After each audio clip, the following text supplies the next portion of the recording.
大家好，我係太醫館嘅伍凱強醫師。今日想同大家討論一個話題：腎病。聽到呢兩隻字有咩感覺呢？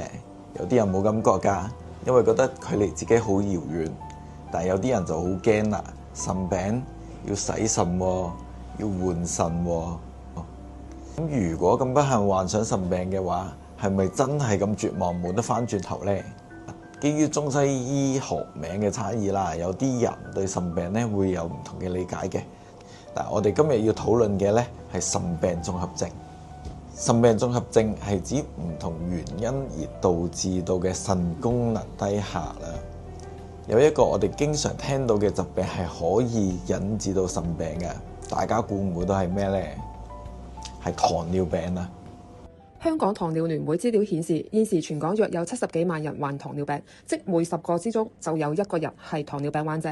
香港中文大學研究發現，香港每6位糖尿病患者就有1位出現腎功能急劇下降。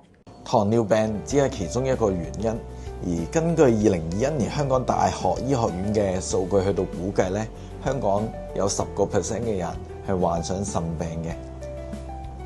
腎病最終會發展成為腎衰竭，而需要洗腎或者換腎嘅人，根據資料顯示咧，超過1萬人。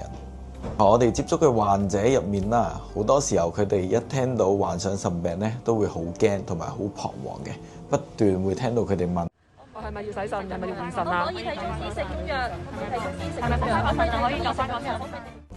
其實腎病並唔係絕路嚟嘅，及早去到治療控制得好嘅時候，係可以拖慢個病情，甚至去穩定個病情嘅。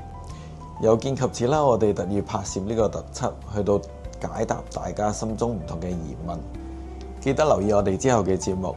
多謝大家收睇，我係伍凱強醫師，我哋下集再見。